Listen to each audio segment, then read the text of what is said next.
네, 안녕하세요. 반갑습니다. 고른기회 전문 컨설팅 개천형 컨설팅입니다. 오늘은 약대 모집 대학에 대해서 알아보겠습니다.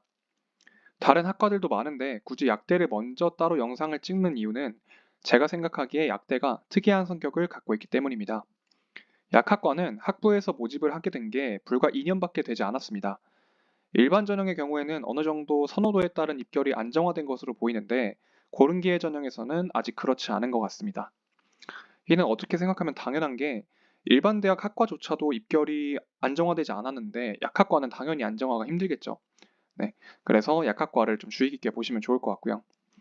작년이랑 올해 달라진 대학들만 좀 볼 거고 이 자료는 제가 유튜브나 블로그 댓글이나 아니면 블로그 글에 올려드릴 거니까 참고하시면 좋을 것 같습니다. 계명대학교는 작년에 이제 가군이랑 다군 나눠서 선발을 했었는데 올해는 가군을 다군으로 이제 모집 인원을 변경하고요. 농어촌은 한 명을 더 모집합니다. 그래서 농어촌 다군에서 3명, 그다음에 고른기회는 이제 다군에서 4명 선발을 합니다. 다군이다 보니까 지원 인원 또한 많이 있겠죠. 올해 또한. 그다음에 기회균형에서 고려대 세종 캠퍼스가 올해는 모든 학과에서 모집을 하지 않습니다. 그래서 약학과 또한 모집 인원이 사라졌어요. 네. 그렇게 보시면 되고 나머지는 다 비슷하죠. 뭐 연세대 한마음은 이제 기초생활수급자만 지원할 수 있는 거고요. 그다음에 동덕여대 기회균등은 이거는 제가 저번에 영상에서 한번 다뤘는데 기회균형 동덕여대 약학과 여기가 백분위가 공개가 됐죠. 70대 중후반으로 나왔었고 그래서 그거 좀 참고하시면 좋을 것 같고 서울대학교 여기는 이제 농어촌 전형은 올해 신설이 됐고요. 저소득 전형에서는 5명 선발에 올해도 5명을 선발하는데 작년에 지원 인원이 6명이었고 여기도 지원한 인원 전부가 합격을 한 사례였죠. 굉장히 이례적인 상황이었고 제가 이렇기 때문에 약학과를 한 번 더 언급을 드리는 거예요. 약학과가 굉장히 유리하고 기회균등에서 특히나 유리하다는 점. 우석대학교는 기회균등이랑 농어촌 2명씩 선발했었는데 올해는 선발하지 않습니다. 아마 수시월로 넘어올 수도 있고요. 한양대 에리카 여기는 농어촌 전형으로 3명 추가 선발을 합니다. 다음으로 이화여대는 9명이나 선발을 해요. 기회균등 전형에서 9명이나 선발을 하고 모집 인원이 굉장히 많기 때문에 여기 좀 주의 깊게 보시면 좋을 것 같습니다. 다음으로 수시월로 넘어오는 약학과인데요.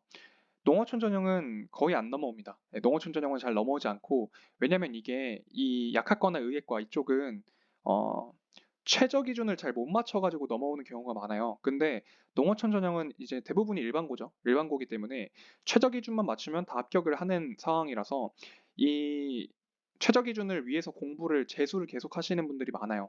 그러니까 반수를 하고 재수하고 삼수하고 약학과를 가려고. 그래서 그런 분들이 많기 때문에 최저 기준을 전부 다 미충족해가지고 수시월로 넘어오는 경우는 농어촌에선 잘 없습니다. 다만 이제 저소득 전형에서는 굉장히 많이 넘어오는 걸 볼 수가 있죠. 특히 뭐 숙명여대는 6명이나 넘어왔고 차이과학대 여기도 5명이나 작년에 넘어갔었습니다. 올해도 어디가 넘어올지는 좀 지켜봐야겠지만 아마 15명에서 20명 사이로 나오는 게 일반적이라고 보시면 돼요. 이제 또 언급을 드릴 부분이 저소득 지역 인재가 합쳐진 전형이 있습니다. 강원대랑 경북대, 충남대, 보통 지방거점 국립대에서 이런 전형들이 있는데 경쟁률을 보시면 굉장히 낮죠. 경쟁률이 여기 강원대는 1이 나왔고요. 경북대는 2가 나왔고 충남대는 3이 나왔습니다. 이렇게 낮은 거는 서울대 빼고는 없었죠. 그래서 이런 경우가 굉장히 특이하기 때문에 사실 지역 인재랑 저소득이 묶이면 이제 지원할 수 있는 학생들이 굉장히 줄어요. 내가 그 지역에 살아야 되고 추가적으로 저소득에 해당이 돼야 되며 이런 전형들은 애초에 넘어오는 게 수시월에서 넘어오기 때문에 확인조차 힘듭니다. 그러니까 학생들이 잘 모르는 경우가 많아요. 그래서 이런 부분들이 이런 수시월이 넘어왔는지를 확인한 다음에 전략적으로 지원해보는 것도 좀 좋을 것 같습니다. 네, 그런 부분들.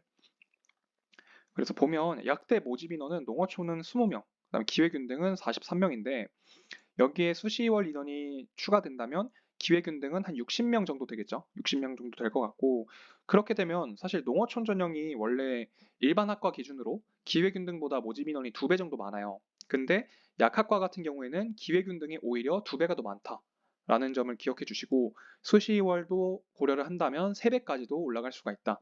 당연히 이러면 기회균등 약학과는 굉장히 유리하겠죠. 그래서 모집 인원 자체가 제가 늘 기회균등 전형에서 약학과 모집 인원이 굉장히 많다라고 말씀을 드렸잖아요.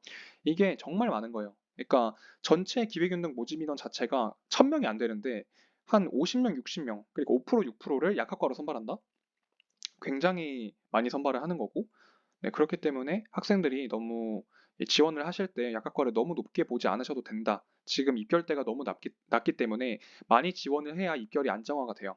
안정화가 되고 입결이 어느 정도 올라가고 학생들이 이제 어느 정도의 합격대가 붙는지가 좀 정해져야 되는데 지금 뭐 높게 붙는 학생들은 93 이렇게 붙고 낮게 붙는 학생들은 77 이렇게 붙어버리니까 이게 굉장히 바운더리가 넓죠. 이게 상위권 대학에서는 이게 많이 없어야 되는데 약학과도 사실 상위권 대학이라고 쳐야 되는데 지금 그러지 못한 게 굉장히 좀 아쉬운 상황이죠. 네, 그리고 마지막으로 언급을 드릴 부분이 여대 약대입니다. 여대 약대. 그러니까 여학생들 약대가 정말 많이 뽑아요. 그러니까 제가 이제 말씀드렸던 기회균등 전형은 60명 정도, 그러니까 수시월 합치면 60명 정도를 선발한다라고 말씀을 드렸죠. 근데 여기서 여대 약대가 거의 한 20명 정도 됩니다. 보시면 일단 동덕여대가 4명 선발하고요. 이화여대가 9명 선발하죠. 그럼 13명이죠. 다음으로 숙명여대가 6명 선발을 했습니다. 그러면 총 19명인데 기회균등 전체 약대 모집 인원이 60명 중에 여대가 20명이다. 많이 뽑는 거죠. 비율 자체가 여대 쪽에 많이 몰려 있고 특히나 자연 계열에서의 여대는 굉장히 메리트가 있습니다. 애초에 그 학생들 생각해 보면 이과 이제 반에 여자 친구들이 많이 없죠. 여자 친구들이 많이 없는데 그 친구들 중에서 약대를 지원할 수 있는 거예요. 그렇다 보니까 당연히 지원율이 떨어질 수밖에 없고 실질적 경쟁률도 낮고 그다음에 입결 때도 굉장히 낮게 형성이 됩니다. 그래서 내가 여잔데 조금 이제 성적이 좀 괜찮다. 그러면 여대 약대를 노려보는 것도 굉장히 좋은 전략이 될 수 있어요. 그래서 기회균형 친구들은 모집 인원 자체도 많고 약대는 지역균형 저소득 전형의 그 메리트도 있고 만약에 지방 거주 학생이라면 그다음에 여대 약대라는 좋은 메리트도 있기 때문에 학생들이 이제 지원을 고려할 때 기회균형 친구들이 약대를 많이 고려를 했으면 좋겠습니다. 네.